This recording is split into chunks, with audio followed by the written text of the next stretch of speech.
ഐ.എസ്.എല്ലിൻ്റെ ഭാവി എന്താവുമെന്നൊരു ആശങ്കയിലൂടെയായിരുന്നു ഇതുവരെ Indian football season കടന്നുപോയിട്ടുണ്ടായിരുന്നത്. എന്നാൽ നമുക്ക് നിലവിൽ ലഭിക്കുന്ന അപ്ഡേറ്റുകളും റിപ്പോർട്ടുകളും ഒക്കെ തന്നെ വെച്ച് നോക്കുമ്പോൾ ഐ.എസ്.എല്ലിൻ്റെ ഭാവി, അതായത് ഐ.എസ്.എൽ നടക്കുമെന്നൊരു കാര്യത്തിൻ്റെ കൺഫർമേഷൻ നമുക്ക് പലതവണയായിട്ട് കല്യാൺ ചൗബെ, അതായത് അഖിലേന്ത്യാ ഫുട്ബോൾ ഫെഡറേഷൻ്റെ പ്രസിഡൻ്റായിട്ടുള്ള കല്യാൺ ചൗബെയുടെ ഭാഗത്ത് നിന്ന് ലഭിക്കുന്നത് നമ്മൾ കണ്ടിട്ടുണ്ടായിരുന്നതാണ്. സോ അതൊക്കെ വെച്ച് നോക്കുമ്പോൾ ഡിസംബറിൽ ഐ.എസ്.എൽ ആരംഭിക്കുവാനായിട്ടുള്ള സാധ്യതകളാണ് നമുക്ക് മനസ്സിലാക്കുവാനായിട്ട് സാധിക്കുന്നത്. ഈ ഒരു സാഹചര്യത്തിൽ കേരള ബ്ലാസ്റ്റേഴ്സ് ഉൾപ്പെടെയുള്ള പല ഐ.എസ്.എൽ ക്ലബ്ബുകൾക്കും ഒരു പുതിയ പ്രതീക്ഷയും തങ്ങളുടെ ട്രാൻസ്ഫർ നീക്കങ്ങളും അതോടൊപ്പം തന്നെ ക്ലബിൻ്റെ ആക്ടിവിറ്റീസും പ്രീ സീസണും ട്രെയിനിങ് സെഷൻസും അങ്ങനെ തുടങ്ങിയ എല്ലാ ഓപ്പറേഷൻസും റീസ്റ്റാർട്ട് ചെയ്യുവാനായിട്ടുള്ള ഒരു അവസരമാണ് ലഭിച്ചിരിക്കുന്നത്. പല ക്ലബ്ബുകളും തങ്ങളുടെ ഓപ്പറേഷൻസൊക്കെ സ്റ്റാർട്ട് ചെയ്യുന്ന സിറ്റുവേഷൻ നമ്മൾ കണ്ടിട്ടുണ്ടായിരുന്നതാണ്. എസ്പെഷ്യലി ചെന്നൈയിൻ FC തുടങ്ങിയ ക്ലബ്ബുകളൊക്കെ തങ്ങളുടെ ഓപ്പറേഷൻസൊക്കെ റീസ്റ്റാർട്ട് ചെയ്തത് നമ്മൾ കണ്ടിട്ടാണ്. അതിന് പുറമെ കേരള ബ്ലാസ്റ്റേഴ്സും തങ്ങളുടെ ഓപ്പറേഷൻസൊക്കെ റീസ്റ്റാർട്ട് ചെയ്യുന്നു എന്ന തരത്തിലാണ് വാർത്തകളൊക്കെ പുറത്തേക്ക് നേരത്തെ തൊട്ട് വന്നിട്ടുണ്ടായിരുന്നത്. സോ നിലവിൽ നമുക്കെല്ലാവർക്കും അറിയാവുന്ന ഒരു കാര്യമാണ്, നിലവിലെ സാഹചര്യത്തിൽ ഐ.എസ്.എല്ലിന് ഒരു പുതിയ സ്പോൺസറിനെ കണ്ടുപിടിക്കേണ്ട സാഹചര്യം ഉള്ളതിനാൽ തന്നെ ഇന്ത്യൻ ഫുട്ബോളിൻ്റെ ഈ ഒരു പുതിയ സീസൺ 2025-26 ഇന്ത്യൻ ഫുട്ബോൾ സീസൺ ആരംഭിക്കുക സൂപ്പർ കപ്പോട് കൂടിയാണ്. ഒക്ടോബർ 25-ാം തീയതിയായിരിക്കും സൂപ്പർ കപ്പ് ആരംഭിക്കുക. ഇതുമായി ബന്ധപ്പെട്ടുള്ള എല്ലാ തരത്തിലുള്ള കൺഫർമേഷൻ നമുക്ക് ലഭിച്ചതുമാണ്. പോരാത്തതിന് ഗോവയിൽ വെച്ചിട്ടായിരിക്കും ഈ ഒരു ടൂർണമെൻറ്റ് നടത്തുക എന്ന് നമുക്ക് അറിയുവാനായിട്ട് സാധിക്കുന്നുണ്ട്. പ്രശസ്ത സ്പോർട്സ് ജേർണലിസ്റ്റായിട്ടുള്ള മാർക്കസ് മിഗ്ലാവ് റിപ്പോർട്ട് ചെയ്യുന്നത് പ്രകാരം കേരള ബ്ലാസ്റ്റേഴ്സ് എന്ന് തങ്ങളുടെ ട്രെയിനിങ് സെക്ഷൻ ആരംഭിക്കുമെന്ന കാര്യത്തിൽ ഒരു പുതിയൊരു വ്യക്തത നിലവിൽ ലഭിച്ചിരിക്കുകയാണ്. നേരത്തെ തന്നെ റിപ്പോർട്ടുകൾ ഉണ്ടായിരുന്നതാണ് ഇതുമായി ബന്ധപ്പെട്ട് എന്ന് ആരംഭിക്കും എന്നുള്ളതൊക്കെ.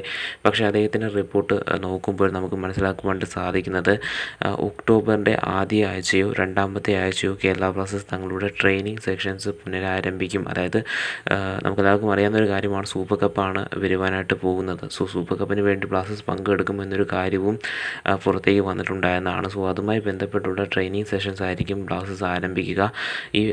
ആ ഒരു ട്രെയിനിങ് സെഷൻ ആരംഭിക്കുക ഗോവയിൽ വെച്ചിട്ടായിരിക്കും. കേരള ബ്ലാസ്റ്റേഴ്സ് ഗോവയിലേക്ക് ക്ലബ് പ്ലേയേഴ്സുമായിട്ട് ഒപ്പം തന്നെ കോച്ചസും മറ്റ് സ്റ്റാഫുകളുമൊക്കെ ആയിട്ട് ഗോവയിലേക്കായിരിക്കും പോവുക എന്നാണ് അറിയുവാനായിട്ട് സാധിച്ചിട്ടുണ്ടായിരുന്നത്. സോ ഒരു വലിയ ഗ്യാപ്പിന് ശേഷമാണ് കേരള ബ്ലാസ്റ്റേഴ്സ് കളത്തിലേക്ക് ഇറങ്ങുവാനായിട്ട് പോകുന്നത്. കാരണം കഴിഞ്ഞു പോയിട്ടുണ്ടായിരുന്ന സൂപ്പർ കപ്പിലായിരുന്നു ലാസ്റ്റ് കേരള ബ്ലാസ്റ്റേഴ്സ് ഒരു ഫുട്ബോൾ മാച്ച് കളിച്ചിട്ടുണ്ടായിരുന്നത്. സോ ആഫ്റ്റർ ലോങ് ടൈമിന് ശേഷം വീണ്ടും സൂപ്പർ കപ്പിന് വേണ്ടി കളിക്കുവാനാണ് ബ്ലാസ്റ്റേഴ്സ് പോകുന്നത്. അതും ഇക്കുറി ഗോവയിൽ വെച്ചായിരിക്കും നടക്കുക. സോ ഗോവയിൽ ചെന്ന് ആദ്യത്തെ ആഴ്ചയോ, അതായത് ഒക്ടോബറിൻ്റെ ആദ്യത്തെ ആഴ്ചയോ രണ്ടാമത്തെ ആഴ്ചയോ ബ്ലാസ്റ്റേഴ്സ് പ്രീ സീസൺ ആരംഭിക്കുമെന്നാണ് നമുക്ക് മനസ്സിലാക്കുവാനായിട്ട് സാധിക്കുന്നത്. ഈ ഒരു തരത്തിലുള്ള വാർത്തയാണ് നിലവിൽ മാർക്കസ് മിഗ്ലാവ് റിപ്പോർട്ട് ചെയ്യുന്നത്. അപ്പോൾ ഇതിനെല്ലാം പുറമെ ബ്ലാസ്റ്റേഴ്സിന് ഇനി 3 വിദേശ താരങ്ങളുടെ ഒരു വേക്കൻസിയും കൂടി ഫില്ല് ചെയ്യേണ്ട ഒരു ആവശ്യകതയുണ്ട്. സോ ബ്ലാസ്റ്റേഴ്സിന് ട്രാൻസ്ഫർ നീക്കങ്ങളിലും കൂടുതൽ ഇൻവോൾവ്മെൻറ്റ് നടത്തേണ്ട ഒരു സിറ്റുവേഷനാണ് ഉള്ളത്. പോരാത്തതിന് ബ്ലാസ്റ്റേഴ്സുമായി ബന്ധപ്പെട്ട് പല താരങ്ങളുടെയും റൂമർ അടിസ്ഥാനത്തിലുള്ള വാർത്തകൾ പുറത്തേക്ക് വരുന്നുണ്ട്.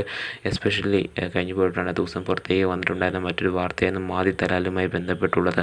അദ്ദേഹത്തെ കേരള ബ്ലാസ്റ്റേഴ്സ് ടീമിലേക്ക് എത്തിക്കുവാനായിട്ടുള്ള ശ്രമങ്ങൾ നടത്തുമെന്നുള്ളത്. പക്ഷേ അതുമായി ബന്ധപ്പെട്ടുള്ള മറ്റ് ഫ്യൂച്ചർ അപ്ഡേറ്റുകളൊന്നും നിലവിൽ പുറത്തേക്ക് വന്നിട്ടില്ല. സോ നിലവിലെ സാഹചര്യം വെച്ച് നോക്കുകയാണെന്നുണ്ടെങ്കിൽ കേരള ബ്ലാസ്റ്റേഴ്സ് നിലവിൽ ഗോവയിലേക്ക് ട്രെയിനിങ് സെഷന് വേണ്ടി പോവുകയും അവിടെ തങ്ങളുടെ സൂപ്പർ കപ്പിന് വേണ്ടിയുള്ള ട്രെയിനിങ് സെഷൻസ് ഒക്കെ ആരംഭിക്കുമെന്നാണ് നമുക്ക് മനസ്സിലാക്കുവാനായിട്ട് സാധിക്കുന്നത്. കേരള ബ്ലാസ്റ്റേഴ്സ് തങ്ങളുടെ വിദേശ താരങ്ങൾ, അതായത് 3 വിദേശ താരങ്ങൾ കേരള ബ്ലാസ്റ്റേഴ്സിന് നിലവിലുണ്ട്. ആ 3 വിദേശ താരങ്ങളും ഈ ഒരു സൂപ്പർ കപ്പിൽ പങ്കെടുക്കുമെന്നാണ് മനസ്സിലാക്കുവാനായിട്ട് സാധിക്കുന്നത്. സോ ബ്ലാസ്റ്റേഴ്സ് ഒരു മികച്ച പ്രകടനം തന്നെ ഈ ഒരു സൂപ്പർ കപ്പിൽ കാഴ്ചവെക്കട്ടെ എന്ന് തന്നെ നമുക്ക് പ്രതീക്ഷിക്കാവുന്നതാണ്.